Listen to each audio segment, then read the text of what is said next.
O Senhor esteja convosco. Proclamação do Evangelho de Jesus Cristo segundo João.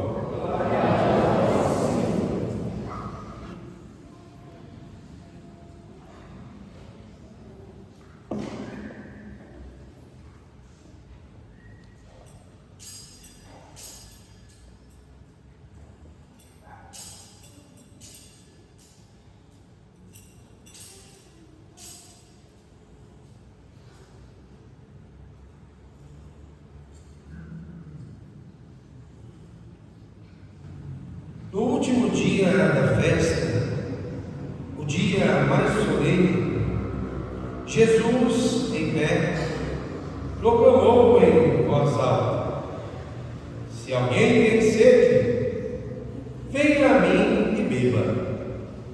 Aquele que crê em mim, conforme diz a Escritura, rios de água viva jorrarão do seu interior. Jesus falava do Espírito que deviam receber os que tivessem fé nele, pois ainda não tinha sido dado o Espírito, porque Jesus ainda não tinha sido glorificado. Palavra da salvação. Glória a vós, Senhor.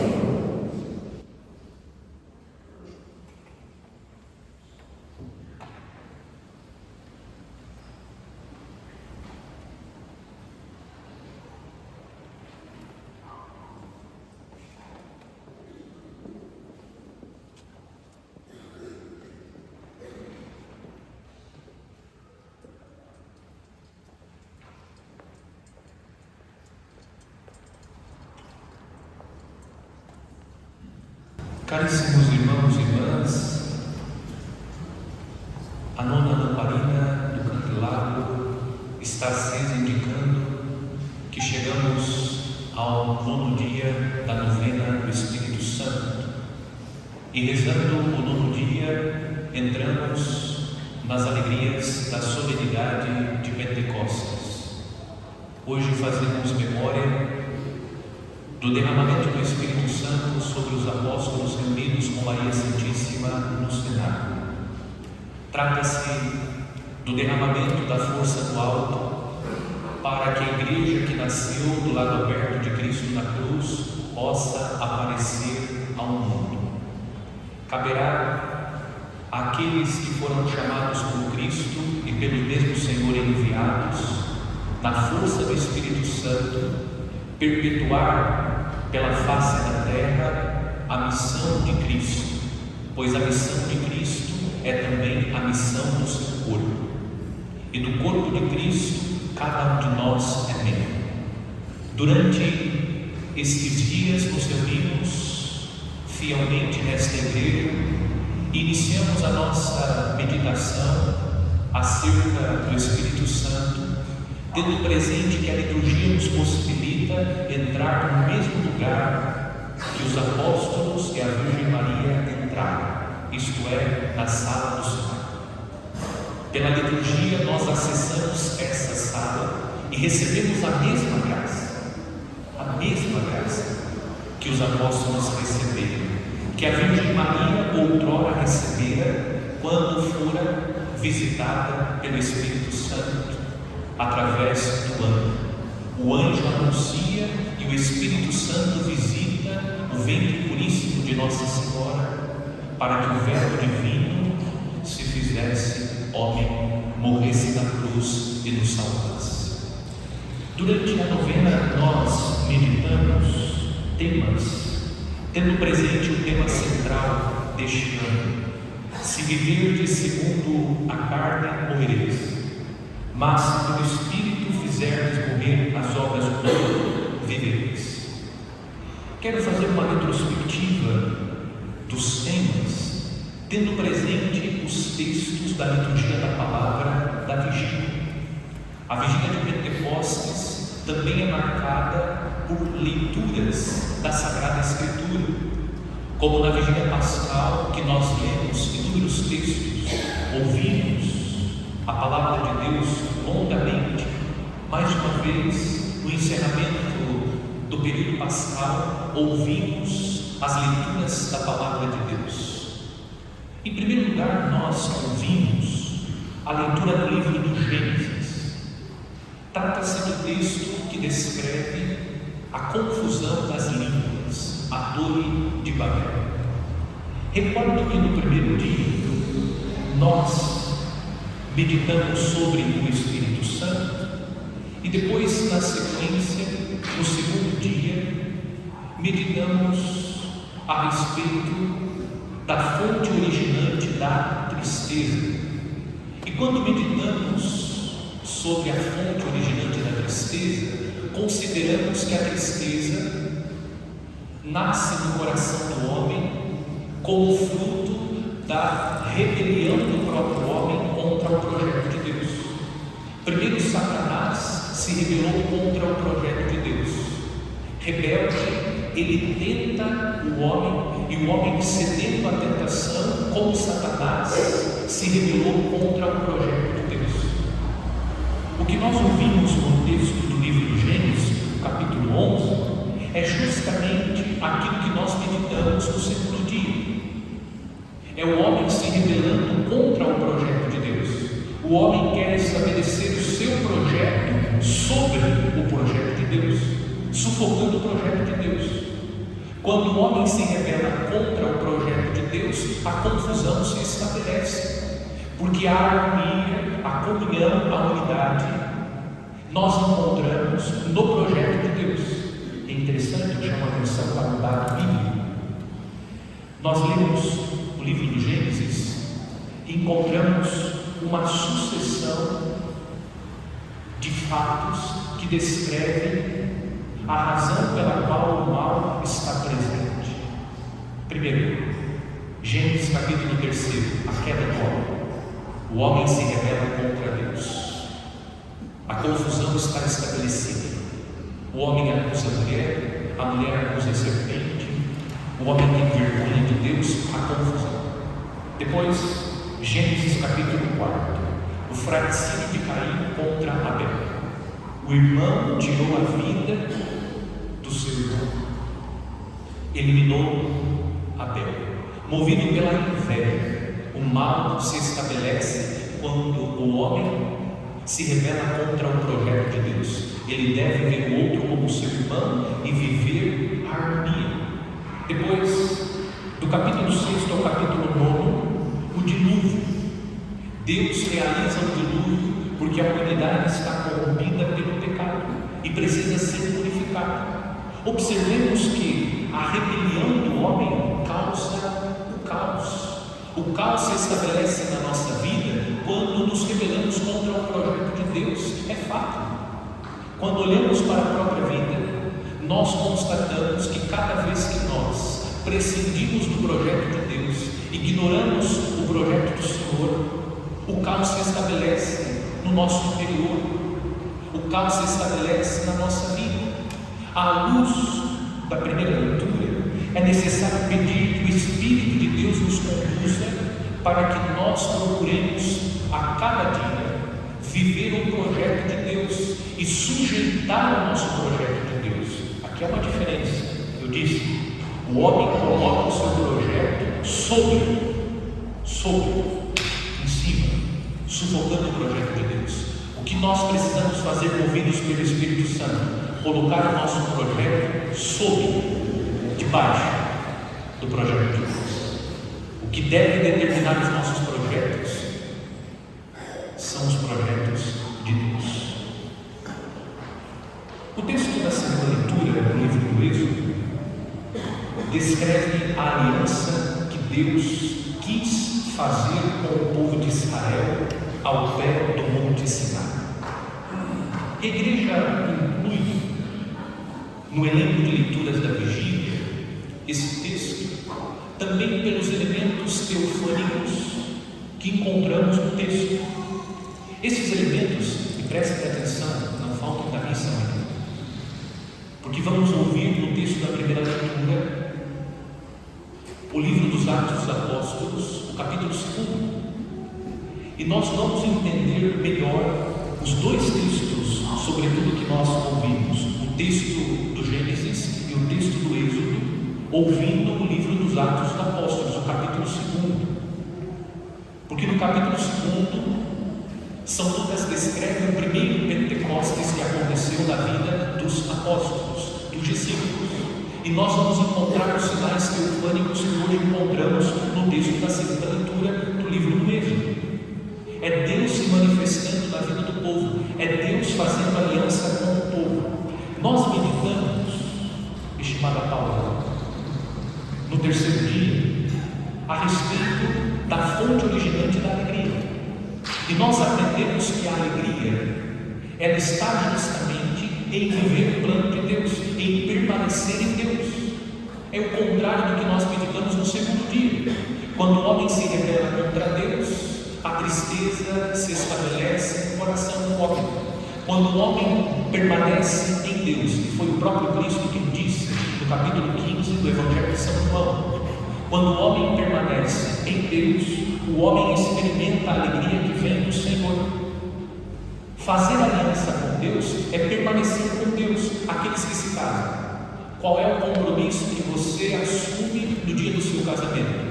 Vou permanecer ao lado do meu cônjuge, na alegria, na tristeza, na saúde e na doença, até que a morte nos separe. Aliança é sinônimo de permanência.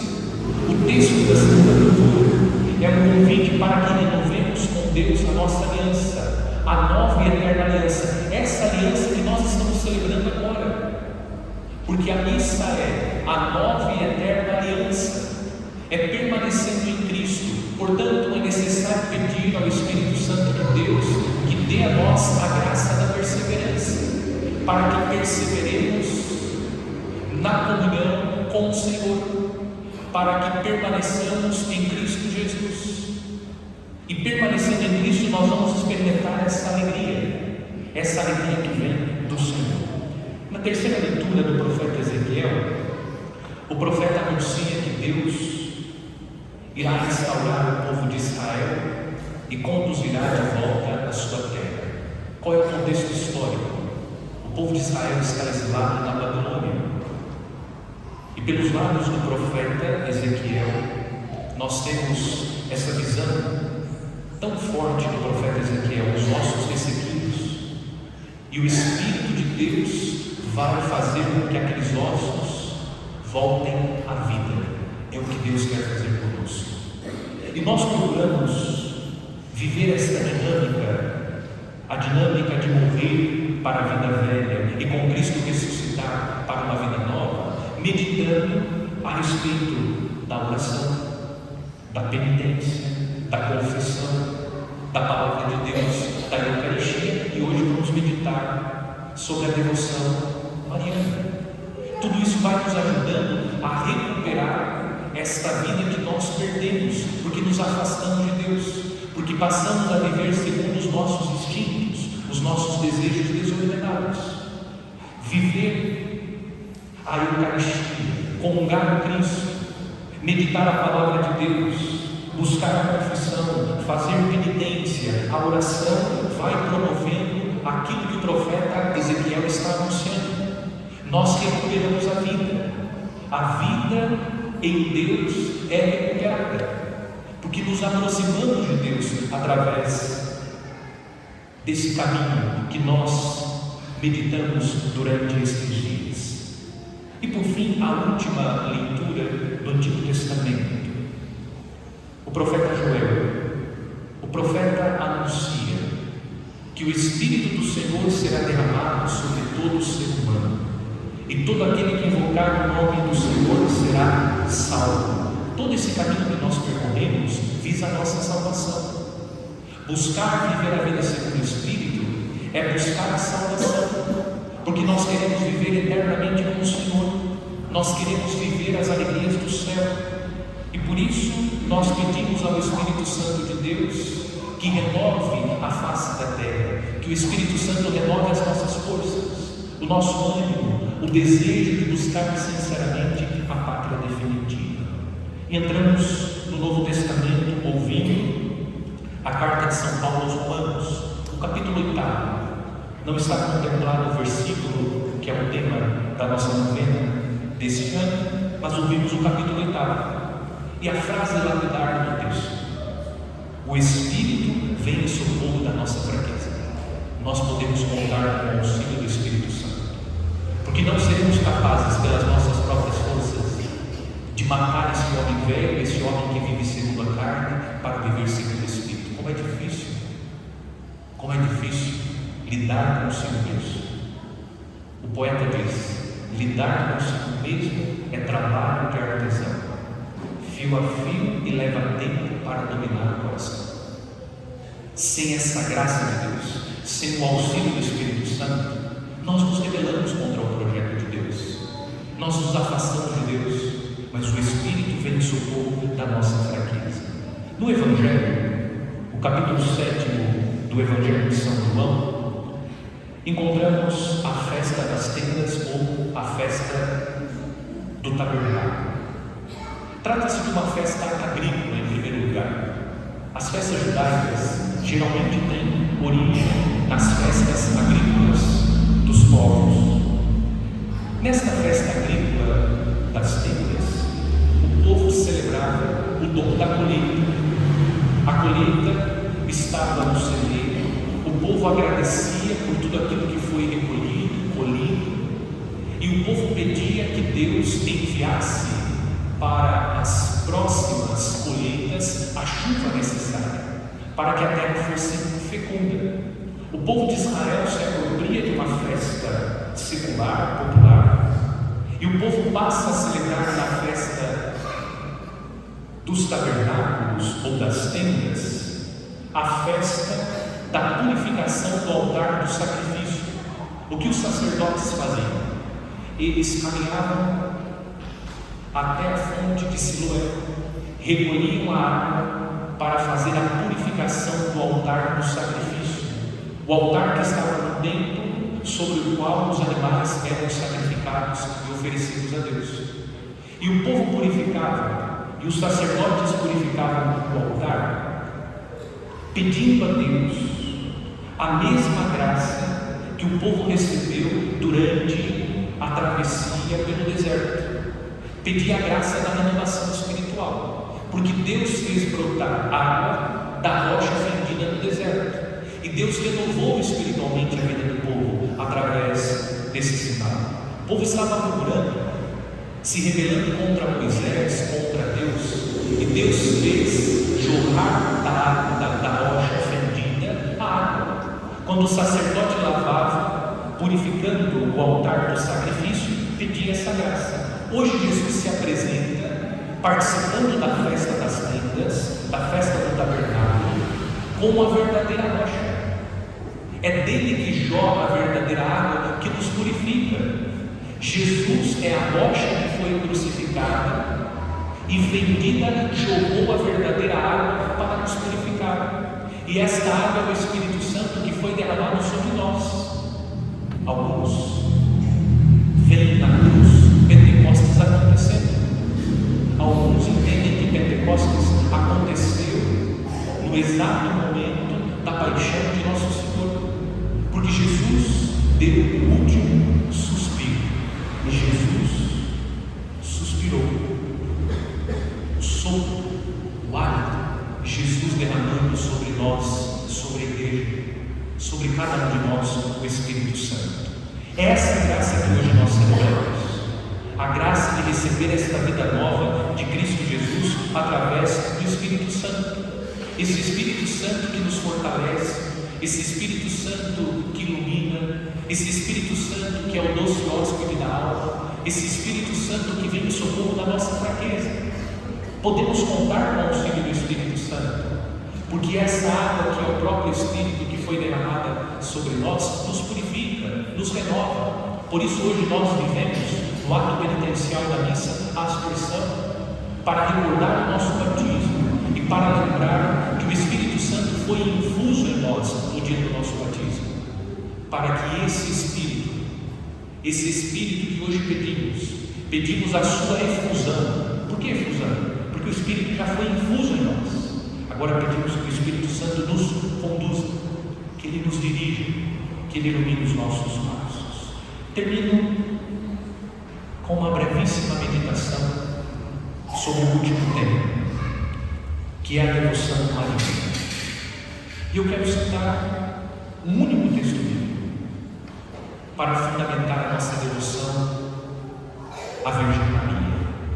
O Evangelho de São João, capítulo 19, os versículos 26 e 27. Mulher, Jesus no alto da cruz, a rocha fendida, a rocha que foi crucificada. Mulher, eis teu filho. Depois disse ao discípulo: eis tua mãe. E a partir dessa hora, o discípulo a recebeu em sua casa. Aqui está uma fundamentação para a devoção à Virgem Maria. O que é a devoção mariana? De maneira muito simples, é acolher Nossa Senhora como mãe. E por que nós acolhemos Nossa Senhora como mãe? Porque Jesus nos deu como mãe. Simplesmente. Porque Jesus nos deu como mãe. Quando Ele entregou a sua mãe para o discípulo amado, e o texto diz: e a partir dessa hora, o discípulo a recebeu em sua casa, Jesus estava ensinando que nós devemos acolher no nosso coração a Virgem Maria. E nós fazemos essa acolhida pela devoção. Quando manifestamos o nosso amor, quando manifestamos o nosso carinho, quando dirigimos fervorosamente orações a Nossa Senhora, nós não estamos querendo colocá-la no lugar de Jesus. Nós estamos simplesmente querendo viver o que o próprio Cristo disse que deveríamos: acolhê-la como nossa mãe, na casa do coração. Nós queremos que ela esteja conosco. Nós queremos que a Virgem Maria permaneça conosco.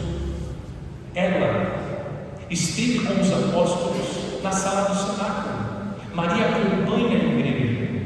Cada vez que nós celebramos a missa, na oração eucarística, a igreja cita a Virgem Maria, porque a Virgem Maria esteve presente durante toda a caminhada de Cristo Jesus. O mistério da nossa salvação é marcado pela presença de Nossa Senhora. Foi ela que recebeu no seu ventre o Verbo divino, o mistério da encarnação. Foi ela quem acompanhou a via dolorosa do seu filho e aos pés da cruz acompanhou a morte do seu filho. Foi ela quem contemplou o Cristo ressuscitado e o derramamento do Espírito Santo sobre os apóstolos. Portanto, acolher a Virgem Maria possibilita-nos participar vivamente dos mistérios de Cristo. Nossa Senhora nos aproxima dos mistérios de Cristo. Nossa Senhora não nos afasta de Cristo. Ela nos faz mais íntimos de Cristo. Ela nos ensina a amar verdadeiramente Cristo. Ela nos ensina a adorar verdadeiramente Cristo, porque somente Deus deve ser adorado. A Virgem Maria nós veneramos, um culto especial de veneração. Ela nos ensina a reconhecer que o seu Filho é o nosso Salvador. Portanto, a devoção à Virgem Maria nos insere na sala do cenáculo, porque quando nós acolhemos a Virgem Maria, ela nos conduz, ela nos aproxima de Jesus. E também a devoção à Virgem Maria nos associa aos apóstolos e aos outros discípulos para receber a mesma graça que eles receberam. A presença de Nossa Senhora na vida de cada cristão assegura que nós estaremos na presença de Cristo. Se nós temos a Virgem Maria por mãe, nós vamos reconhecer Jesus como o nosso Deus e Salvador. Se nós cultivamos esse amor à Nossa Senhora, nós vamos reconhecer Jesus como nosso Salvador. É simples. Se nós reconhecemos Nossa Senhora como nossa mãe, nós reconhecemos Jesus como nosso irmão. Nosso irmão que foi enviado pelo Pai para nos salvar. E se nós recebemos a Virgem Maria na nossa vida, podemos ter a certeza: onde está Maria está Jesus. Onde está Nossa Senhora está Jesus. Jesus não está porque sua mãe está. Nossa Senhora está porque seu filho está. Nossa Senhora indica essa presença. É o que nós acompanhamos na sala do cenáculo, é o que nós acompanhamos nas bodas de Caná. Onde está a Virgem Maria, também estará o seu Filho Jesus. Amemos Nossa Senhora, dela nos aproximemos e procuremos cultivar, através das devoções Quantas devoções a Nossa Senhora? A recitação do terço, do rosário. Existem métodos de consagração a Jesus pelas mãos de Nossa Senhora. Existem inúmeras devoções pelas quais podemos cultivar esse amor, essa proximidade, essa relação materna com Nossa Senhora, que sempre nos aproxima do seu Filho Jesus. Que a Virgem Maria, ela que nos acompanhou durante estes dias, continue nos acompanhando com a sua intercessão, para que a graça de Pentecostes possa acontecer todos os dias em nossas vidas. Porque se a Virgem Maria está, Cristo também estará. Se Cristo está, Cristo soprará sobre nós o Espírito Santo, aquele que faz nova todas as coisas.